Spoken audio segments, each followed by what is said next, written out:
Gracias por continuar con nosotros hoy en Soluciones. Hablamos de los trastornos de la presión arterial, tanto la hipertensión como la hipotensión. Nos encontramos en compañía de dos especialistas en el área, médicos internistas y cardiólogos. Una de ellas la doctora Ingrid Márquez y también está con nosotros el doctor Carlos Mendoza Bastidas.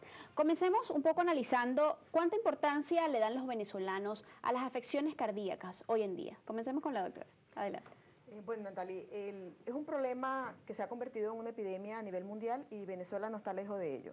El venezolano no está concientizado de la importancia que tiene la hipertensión como enfermedad y que esta hipertensión, que es una enfermedad y a la vez es un factor de riesgo para otras enfermedades cardiovasculares, es la causa número 1 de muerte por infarto, por enfermedad cerebrovascular y por enfermedades periféricas.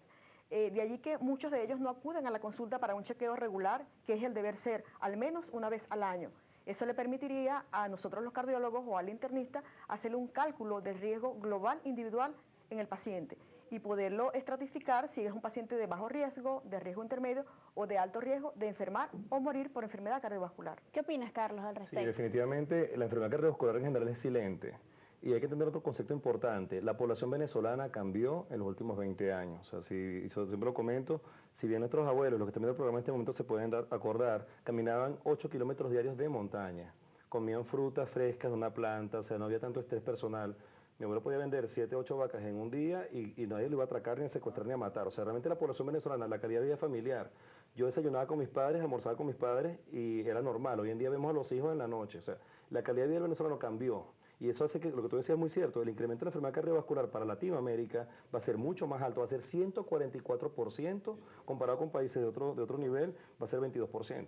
Y mientras que un paciente en Europa o en cualquier parte del mundo sale a un lago precioso a descansar, aquí salimos a que nos secuestren o nos tiren el carro encima o nuestros hijos nos irrespeten. O sea, la calidad del venezolano de vida cambió porque el núcleo familiar se modificó y perdimos nuestras costumbres. Hay que volver un poco a eso y eso va a incidir definitivamente en eventos cardiovasculares. ¿Qué papel juega también la predisposición genética del venezolano por todo esto de la mezcla de razas en el padecimiento de alguno de estos trastornos de la presión arterial? Fundamental, mi amor. Fíjate lo siguiente, nosotros ya conocemos, gracias a un trabajo importante que hizo el IBIT a través de la doctora Dinora Castro, nuestra ancestralidad. Allí tenemos una mezcla, nosotros somos una mezcla entre indios, entre afroamericanos y entre europeos.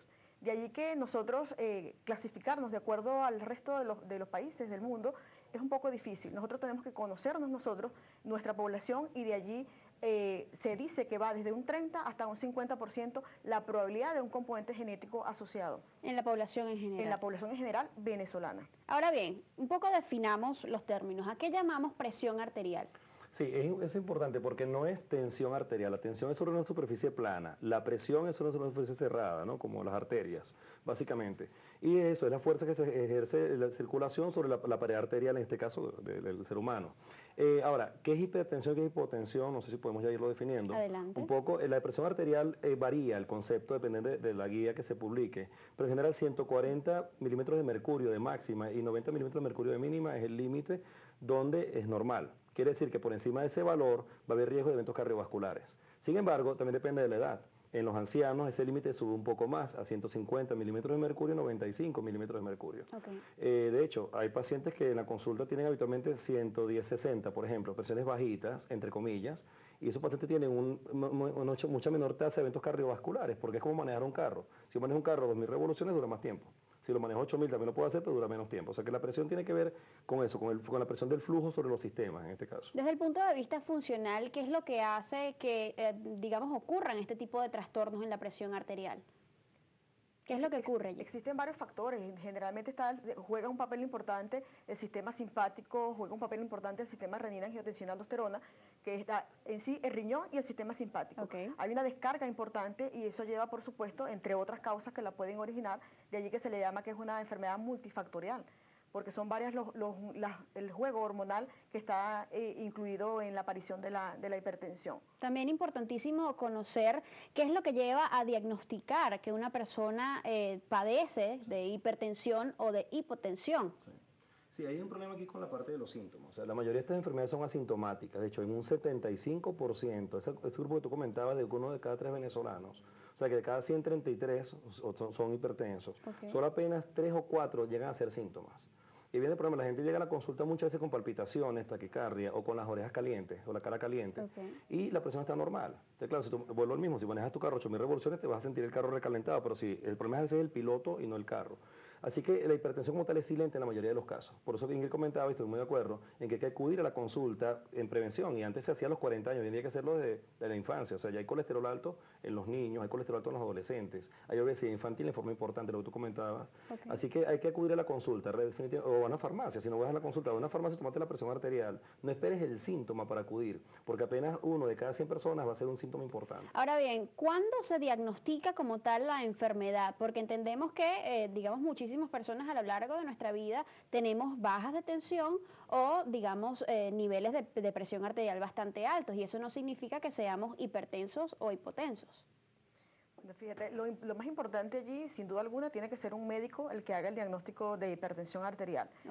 Si es a través de la consulta, se requieren al menos 2 valores en diferentes consultas que estén por encima de 140/90 y que no existe una causa que el paciente esté sometido al cual lo pudiese explicar. Lo otro es que existen ahorita muchas herramientas, entre ellas está el monitoreo ambulatorio de la presión arterial, que juega un rol fundamental. No es más que un aparato que se le coloca al paciente, se lo lleva a su casa por 24 horas y nos va a permitir registrar la presión arterial tanto en las horas de día como en las horas de noche. Y eso nos va a permitir evaluar lo que nosotros llamamos el patrón del ritmo circadiano de la presión arterial, que normalmente nosotros por estar en actividad en el día debe estar un poco mayor con respecto a la noche que estamos en descanso. Eso juega un papel fundamental porque hay pacientes que son hipertensos y que ese patrón lo tienen invertido.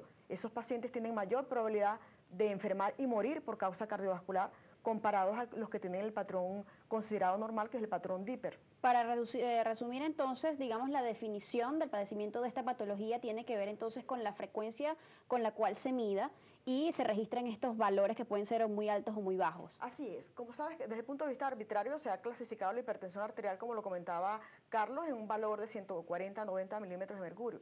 Sin embargo, es una enfermedad que va un poco más allá. Nosotros como médicos no nos podemos quedar solamente con la cifra, o sino ver qué órganos pudiese esta enfermedad haber afectado. Porque podemos conseguir ahorita un paciente que fue a una consulta por una evaluación cardiológica que se va a hacer en una determinada intervención y lo conseguimos hipertenso y él lo desconocía. Ese es un paciente que nos cuesta decirle, tú eres hipertenso, porque nos dice, yo vine en este momento por una evaluación que me van a hacer una intervención de catarata, por ejemplo, y le conseguimos cifras de presión arterial elevada. Si nosotros no somos convincentes con ese paciente en ese momento, ese paciente lo vamos a perder, él va a decir, va a haber negación a la enfermedad y es el paciente que dentro de 1 año, 2 años nos puede llegar con un infarto, con una enfermedad cerebrovascular o con otra patología en la cual no pudimos hacer una prevención primaria. Y quizás allí el principal problema, que son enfermedades silenciosas y quizás mucha gente no las detecta a tiempo. De hecho, en Venezuela hay otro problema que es la automedicación. El paciente se toma la presión 1 o 2 veces, la tiene alta o siente las orejas calientes, se automedica. Y lo que dice Ingrid es importante porque el tratamiento que nosotros indicamos casi siempre es de por vida. Solamente que cambies tus hábitos de vida, o sea, que hagas yoga, relajes tu vida, mejores tus problemas de estrés, adelgaces. Si no haces esos cambios de estilo de vida, este tratamiento no es crónico. Si tengo un paciente de tu edad y lo tengo que medicar, son casi 50 años de tratamiento farmacológico y los fármacos todos tienen efectos secundarios, o sea, ninguno es inofensivo. Pero también lo que dice Ingrid, si el paciente no lo convences con un monitoreo de presión arterial ambulatoria, no lo demuestras la gráfica de hipertensión, hay gente que dormida tiene la presión en 180, 120 y no se dan cuenta. Exacto. Entonces, no, que el compadre amaneció muerto porque le tocaba, no, el compadre no le tocaba, no fue bien evaluado. O sea, se le tiene que tomar la presión ambulatoriamente, luego tiene que tomar el monitoreo, evaluar la presión en la consulta y luego dormido para tomar la decisión del tratamiento, convencerlo y mostrárselo. ¿En cuánto se ha logrado disminuir el riesgo de muerte al ser atendidas estas patologías? Fíjate, ese es el problema, porque ¿por qué se inventan los monitoreos? Todo el mundo se tomaba la presión 10 veces, 10 días seguidos, en la mañana o en la tarde, y aún así se moría el 80% de los pacientes hipertensos, sean incapacidad o muerte, el 80%, aún con la estrategia terapéutica ideal, haciendo deporte, cuidándose de todo este cuento.